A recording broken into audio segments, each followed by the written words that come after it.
முறையாக புரட்சி கலைஞர் கேப்டன் அவர்களுடைய விருதை என்னுடைய அன்பு தம்பி.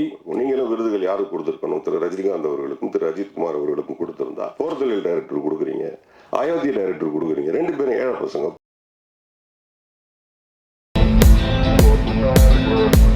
நியூஸ் 10 தமிழ் சேனலுக்கு like, share and subscribe. Thank you. அனைவருக்கும் வணக்கம். பத்திரிகை ஊடக நண்பர்கள், மேடையில் இருக்கக்கூடிய எல்லாருக்குமே வணக்கம்.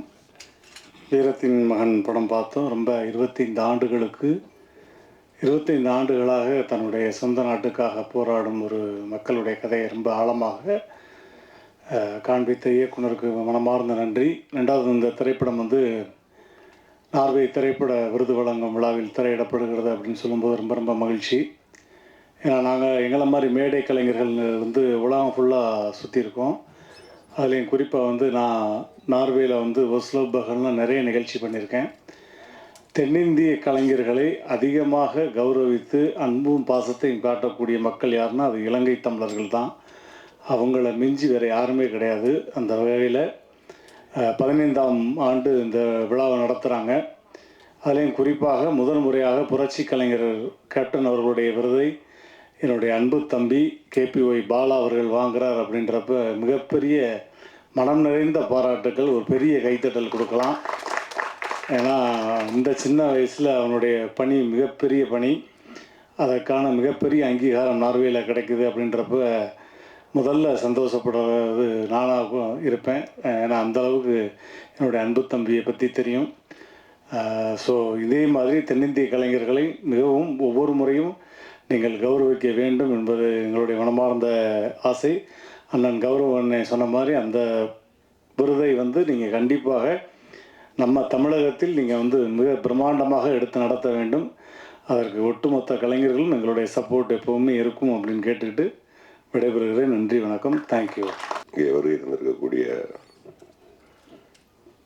மூத்த இயக்குனர், எங்களுக்கெல்லாம் வழிகாட்டி அண்ணன் அவர்களை, அந்த அன்பு இனிமேல் யார் கொடுப்பாங்க? அவ்வளோ பெரிய, இன்னமும் அதே அன்பு, அவ்வளோ சினிமா கொடுத்துட்டும் எப்படி இருக்கீங்கன்னு தெரில. அடுத்து சேகர் சார், மேடையில் இருக்க எல்லாருக்கும் நன்றிகளை தெரிவிச்சுட்டு, வசி ஒரு நல்ல இளைஞன். ஒரு நாள் ஒரு ஃபோன் வந்தது, உங்களுக்கு விருது கிடச்சிருக்கு அப்படின்னாங்க. கவன் படத்துக்கு சிறந்த வில்லன், மலேசியாவில் நினைக்கிறேன். ஒரு தமிழ்நாட்டிலேருந்து அந்த ஃபோன் வந்திருந்ததா என்னவா எடுத்துப்போன்னு தெரில. நான் நார்வேலேருந்து பேசுகிறேன் அப்படின்னு சொல்லுவோம். நார்வேன்னொன்னே வேகமாக நெட்டில் போய் சர்ச் பண்ணி பார்த்தா பெரிய ஒரு விருது. ஒரு மாதிரி பயங்கரமாக ஜலதோஷம் முடிச்சிருக்கு. ஒரு மாதிரி உடம்புலாம் தடன்னு ஆயிடுச்சு. படம் நடிச்சிட்டு இருந்தேன். அப்போது கண்ணெல்லாம் கலங்கி பயங்கரமாக இருந்தால் எல்லாரும் கேட்டாங்க, என்னன்னு கேட்டாங்க. மாதிரி நார்வேலேருந்து எனக்கு கவன் திரைப்படத்துக்காக சிறந்த வில்லன் கிடச்சிருக்கு அப்படின்னு சொல்லி கண்ணீர் மல்க சொன்னேன். அவ்வளோ பெரிய ஒரு வேல்யூபிளான ஒரு விருது நார்வே திரைப்பட விருது. இப்போது சார் சொன்ன மாதிரி அந்த திரைப்படத்தினுடைய வேல்யூ என்னுடைய மைண்டில் எப்படி எடுக்கப்பட்டது அப்படின்னா, அது நார்வே அப்படின்னு சொல்லும்போது தான் அப்படி எடுக்கப்பட்டது அப்படின்னு நான் நினைக்கிறேன். அது ஒரு நேஷனல் அவார்டு, ஒரு ஸ்டேட் அவார்டு, அவர் சொன்ன மாதிரி ஆஸ்கர். ஸோ அந்த மனநிலை நமக்கு கிடைச்சிது. அதனால் 15th இந்த அவார்டு நீங்கள் எப்படி இன்வைட் பண்ண முடியும்னு தெரில. ஆனால் 16th, 17th, 18th இப்போது நம்ம போர்த்தொழில் டைரக்டர், அயோத்தி டைரக்டர்லாம் நீங்கள் அங்கேயே கூட்டிகிட்டு போனீங்கன்னா இந்த விழா இன்னும் பெருசாகும் தான் என்னுடைய மனநிலை. நீங்கள் அதுக்கு தான் இன்னும் பாடுபடணும்னு நான் நினைக்கிறேன். அதுதான் பயங்கரமாக ஒர்க் அவுட் ஆகணும்னு நான் நினைக்கிறேன். ஏன்னா அந்த அவார்டை என்னால் போய் வாங்க முடியலை. அப்போ அவங்க சொன்னாங்க, நீங்கள் தான் வரணும், உங்கள் செலவில் தான் வரணும்னு சொன்னாங்க. அது கஷ்டம். நம்மளும் ஃபஸ்ட் படத்துக்கு பெருசாக சம்பளம் வாங்கலை.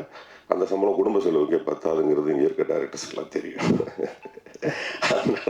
அந்த விருதெல்லாம் போய் வாங்க முடியாது. ஏன்னா நீங்கள் விருது கொடுக்குறது வந்து எல்லா திரைப்பட விருதுகள், பெரும்பாலும் முக்கியமான திரைப்பட விருதுகள் எல்லாருமே வியாபாரமாக பண்ணிட்டு இருக்கிற விருதுகளுக்கு தான் வருமானம் இருக்கும். உங்களுக்கு எப்படி வருமானம் இருக்கும்? நீங்களும் விருதுகள் யாருக்கு கொடுத்துருக்கணும்? திரு ரஜினிகாந்த் அவர்களுக்கும் திரு அஜித்குமார் அவர்களுக்கும் கொடுத்துருந்தா உங்கள் விருதும் ரொம்ப பெருசாக பாராட்டப்பட்டிருக்கும், பெருசாக போட்டப்பட்டிருக்கும், நிறைய பணங்கள் வந்திருக்கும். நீங்கள் என்ன பண்ணுறீங்க? போர்த்தொழில் டைரக்டர் கொடுக்குறீங்க, அயோத்தி டைரக்டர் கொடுக்குறீங்க. 2 பேரும் ஏழை பசங்க, பாவம், எப்படி வருவானுங்க? இல்லை, உண்மை சொல்கிறேன், நான் ட்ரூ சொல்கிறேன்.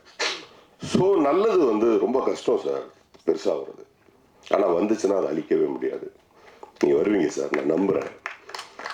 ஏன்னா அந்த அழுகை எனக்கு இன்னும் ஞாபகம் இருக்குது. மலேசியாவில் ஒரு ஸ்ட்ரீட்டில் நடிச்சிட்டு இருந்தோம்.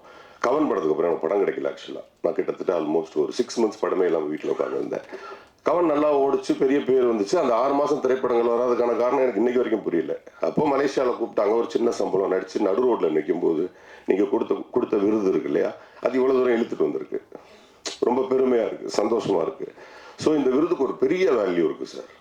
நீங்கள் அதை எப்படி நினைக்கிறீங்கன்னு தெரில. நாங்களாம் அதை ரொம்ப பெருசாக நினைக்கிறோம். நீங்கள் ஆஸ்காரோட சமமாக சொல்கிறீங்க, நாங்கள் ஆஸ்கருக்கு மேலே நினைக்கிறோம். ஏன்னா அங்கேயும் பெரிய வியாபாரம் தான். ஆஸ்கார் இருக்கிறதுலே மிகப்பெரிய வியாபாரம்.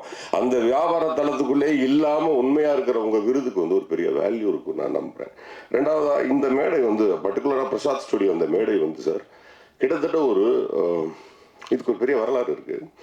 இந்த மேடையை சுற்றி நான் நாத்திகம் பேசல, இங்கே ஒரு பெரிய ஆன்மா இருக்குது சார். அது சினிமா ஆன்மா.